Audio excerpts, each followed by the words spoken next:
ब्रह्मादिभ्यो ब्रह्म विद्या संप्रदायकृतभ्यो वंश ऋषिभ्यो महद्भ्यो नमो गुरुभ्यः।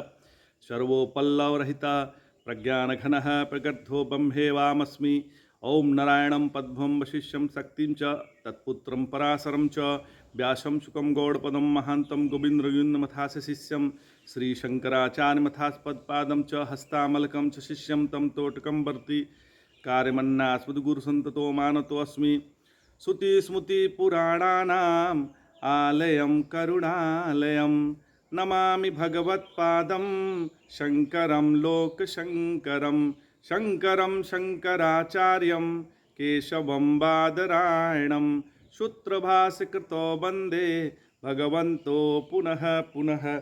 ईश्वरो गुरुरात्मेति मूर्तिभेदविभागिने व्योमवप्ताय देहाय दक्षिणामूर्तये नमः। ओम श्री गुरुभ्यो नमः। ओम श्री परमात्मने नमः। हम लोग गीता के 15वें अध्याय पर विचार कर रहे हैं। अब तक हम लोग 17वें श्लोक तक विचार कर चुके हैं। आज हम 18वें श्लोक पर विचार करेंगे। तो अभी 18वें श्लोक का पाठ कर लेते हैं। आप लोग भी संग संग पढ़ सकते हैं क्योंकि वो स्क्रीन पे भी आ जाएगा। तो यस्मात् क्षरमतीतो अहम क्षरादपि चोत्तमः अतो अस्मि लोके वेदे च प्रथितः पुरुषोत्तमः। भगवान कह रहे हैं कि क्योंकि मैं क्षर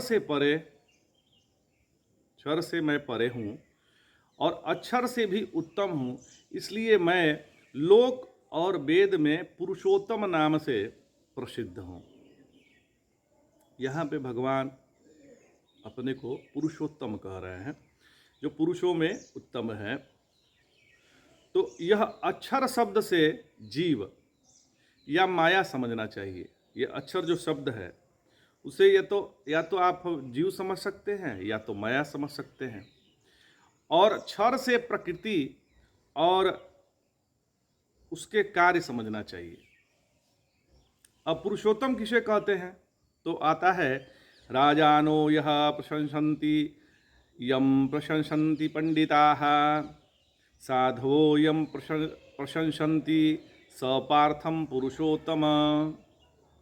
जिसको राजा भी हाथ जोड़े, जो राजा द्वारा पूजनीय हो, और पंडित भी जिसको प्रशंसा करे, जिसको पंडित भी प्रशंसा करें, और साधु लोग कहे कि अरे यह तो मेरा परम प्रेमास्पद है। साधु लोग भी जिसको प्रेमास्पद कहे, उसी का जो नाम है वो पुरुषोत्तम है।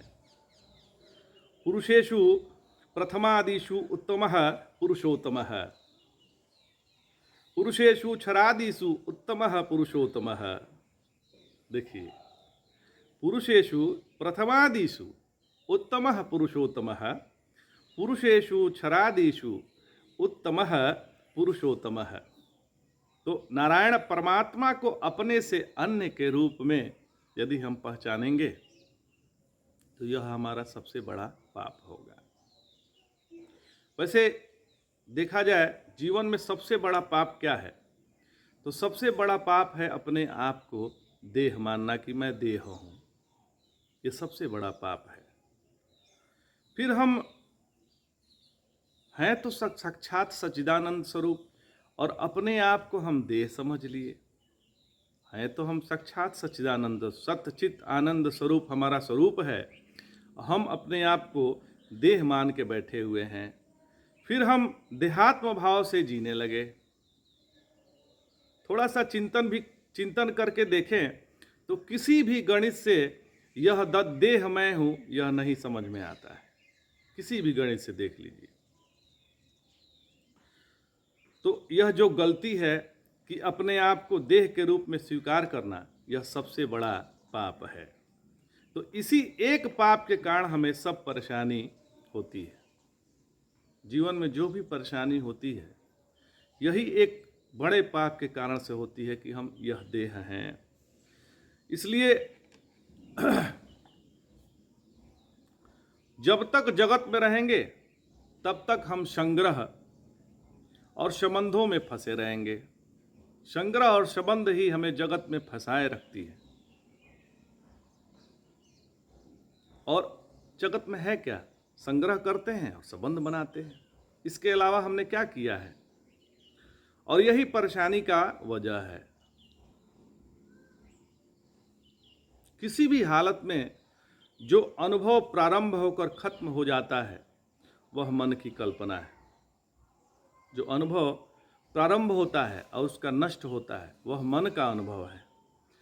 जिस प्रकार प्रत्येक स्वप्नावस्था में अलग अलग स्वप्न पुरुष होता है, उसी प्रकार प्रत्येक जागृत अवस्था में अलग अलग जागृत पुरुष होता है।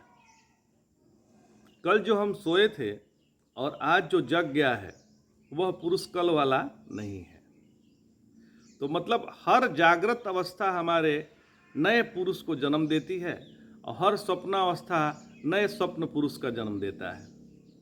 तो जैसे हम स्वप्न को महत्व नहीं देते, उसी प्रकार से जागृत को भी समझना चाहिए। कोई भी स्वप्न को स्वप्न समझ के नहीं देखता। जब स्वप्न हम देखते हैं उस समय हम उसको हकीकत समझ के ही देखते हैं। उस समय ये पता नहीं चलता कि स्वप्न है। जब तक स्वप्न चलता है तब तक वह सत्य प्रतीत होता है, पर स्वप्न टूटते ही वह झूठा प्रतीत होने लगता है। भगवान कहते हैं कि जो परिवर्तनशील देह या जगत है उसमें मैं अतीत हूँ, इसलिए मैं पुरुषोत्तम हूँ, और अक्षरादपि चोत्तमः, मैं यह जीव हूँ जिससे भी उत्तम हूँ, इसलिए वेदों में शास्त्रों में मुझे पुरुषोत्तम कहते हैं। मतलब भगवान कह रहे हैं कि मैं यह जीव है उससे भी उत्तम हूँ, इसलिए वेदों में शास्त्रों में मुझे पुरुषोत्तम कहा गया है। तो जीवन की नदी एक दिशा में बह रही है। नदी तो एक ही दिशा में बहती है, दो दिशा में तो बहती नहीं। तो वैसे ही जीवन की नदी एक दिशा में बह रही है। जन्म से लेकर मृत्यु तक अनवरत चल रहा है। नदी के दो किनारे होते हैं, उसे जोड़ने वाला पुल होता है। कोई भी व्यक्ति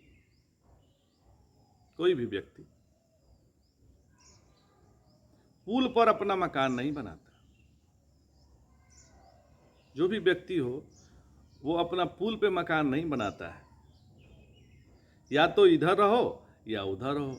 अब ध्यान दीजिएगा, पानी है परमात्मा, और पानी जब बहने लगा तो उसको नदी कहते हैं, और नदी वाले पानी को जीवन कहते हैं। तो जहाँ स्थिति है वहाँ संसार नहीं है, जहाँ स्थिति है वहाँ संसार नहीं है।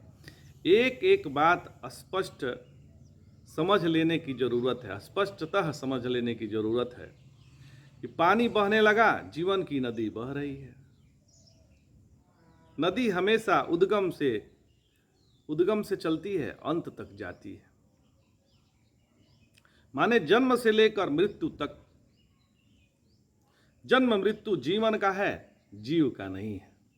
जो जीव है उसका जन्म मृत्यु नहीं है, ये तो जीवन का है। और इसलिए दुखी वह हो रहा है जो है नहीं। हमने अपने उपाधियों को सत्य मान लिया है महाराज, इसलिए परेशान है। और उपाधि वह है जो है नहीं। जागृत और स्वप्न ये दोनों भावात्मक अनुभूतियां हैं। इसमें अनुभव आता है, हर चीज़ है, हर चीज़ का अनुभव आता है। किसी रूप में आता है, किसी के रंग में आता है। तो सुषुप्ति और समाधि ये अभावात्मक अनुभूतियां हैं। इसमें किसी का भाव नजर नहीं आता। ये जो भावात्मक अनुभूतियां है उसमें कुछ लाभ नहीं होता, और ये अभावात्मक अनुभूतियां है उसमें हमें कोई हानि नहीं पहुंचती। लाभ हानि सामान्य कहा गया है। जो अनंत में लाभ हानि जो है सामान्य है। लाभ और हानि सामान्य कहाँ हो सकती है? तो अनंत में हो सकती है।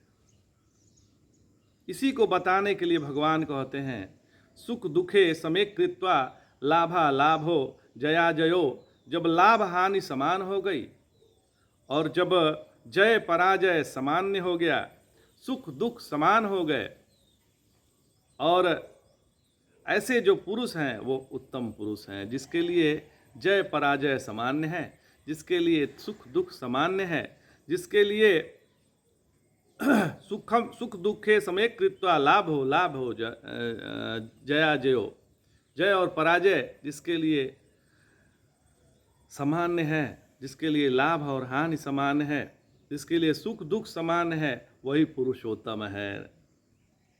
तो जैसे हम अपने मन को लाड़ प्यार करके बिगाड़ देते हैं, वैसे ही हम अपने मन को भी बिगाड़ लिए हैं। जैसे हम अपने बच्चे को, जो बच्चा है उसको लाड़ प्यार करके बिगाड़ते हैं, वैसे ही हमने मन को भी बिगाड़ लिया है। अध्यात्म का तो उद्देश्य यही है कि मन को ठिकाने पर लाना है। जो वर्तमान में है उसका मन ठिकाने पर है। किसी से कुछ बोलने से पहले हम यह चिंतन कर लेना आवश्यक है कि क्या बोलना जरूरी है। कोई भी बात यदि हम किसी से कह रहे हैं तो ये चिंतन हम अवश्य कर लें कि क्या यह कहना आवश्यक है। तो जवाब आएगा कि कोई आवश्यक नहीं है। हम ये तू मैं के चक्कर में पड़े हुए हैं। हम अपने को बड़ा दिखाते हैं तो किसी को नीचा दिखाना पड़ता है। यदि हम नीचा होते हैं तो किसी को बड़ा दिखाना पड़ता है। सब परमात्मा स्वरूप हैं, न कोई नीचा है न ऊंचा है, न कहीं सुख है न कहीं दुख है, न कहीं जय है न पराजय है, न कहीं लाभ है न कहीं हानि है। यह जो समझ रहा है वह कौन है?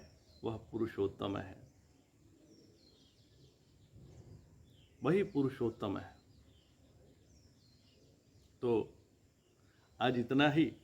जय जय शंकर, हर हर शंकर, नमामि शंकर, भजामि शंकर, हर हर महादेव।